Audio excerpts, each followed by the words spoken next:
Ke tlo le bontsha go tsa ledombolo le tlo kgone go jesa I ke tla re keng ha re tlile go bolona. This is the 7th cup of flour, so you just swift every cup through this gadget.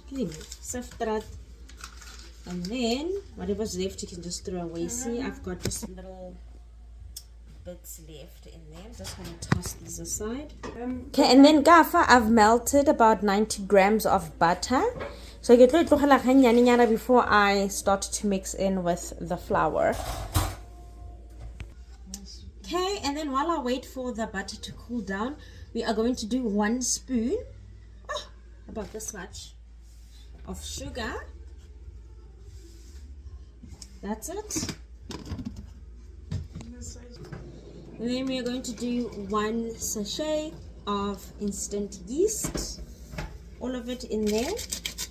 Just make sure you get it out there because that amount gets stuck in the corners. So I'm just gonna wiggle it around. Yep, that's about it. I think I've got it all. Okay, and then now I've added all that butter. I am now going to mix everything together.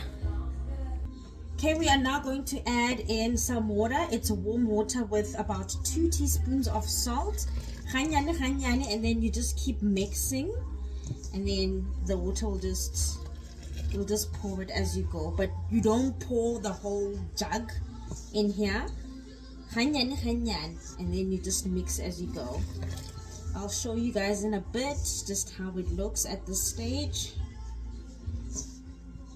But my hands are like so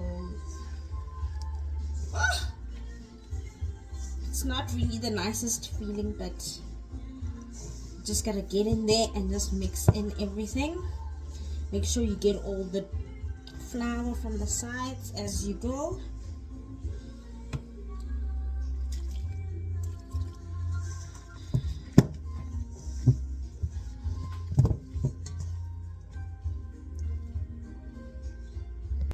Okay, so here it is. I've just had to use some of the salt water again to also assist getting it off my hands. I'm now going to start the kneading process, but this is where we are right now. Okay guys, I had to now take out my dough out of the bowl just so I can get in there properly. It's turning out very nicely. It looks good. Would you look at that? How cute and fluffy. Okay, I'm just gonna do this one more time and then leave it to rise. Okay, in that very bowl I was mixing the dough and other ingredients, not the dough, the flour and other ingredients in. I'm just going to pour in a little bit of olive oil, and then I'm gonna put back my dough in there. Okay, so what we've done with that all is we've just spread it all over the container. It's not a container, the dish. And then I've put my dough back in there. I'm now going to cover it and leave to rise. Okay, so it's covered, and because we need some heat for the dough to rise, we're cooking some pumpkin here, so the heat from the pot in the stove will assist with the dough rising. Okay guys, so my dough has risen. It's been about 40 minutes or so since I put it aside. I'm just now going to pop it, knead a few more times, and then put it in the pot, sorry. So here we are. I'm just going to use this utensil to divide my portions.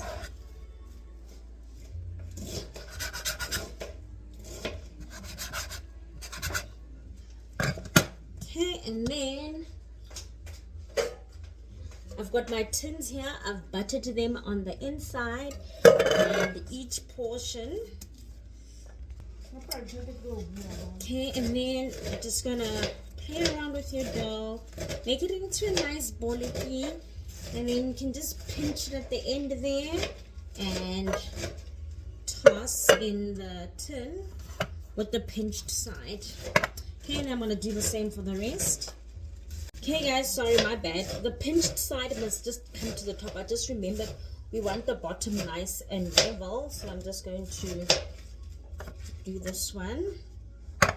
Then I'm going to redo that first one. Bring the pinched side to the top.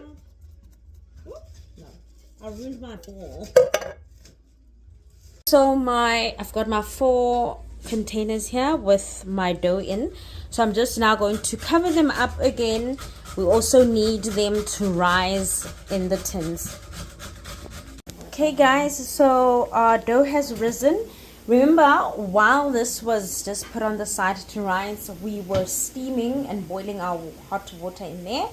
So everything is all ready. I've just put dollops of butter on each so that should it rise to the top, the dough doesn't stick to the pot lid. I'm now going to put these in and then show you once I've put them inside the pot. Okay, so my little tins are now in the pot. We're going to close the lid and... Okay, I'm just securing it with the dumbbell here. And then we're going to cook until the dough is not wet on the inside. So the process is you'll just keep pouring more and more water until your dumplings to your satisfaction. Not to your satisfaction, until libutwa. Sharp. This is still the same water that we started with.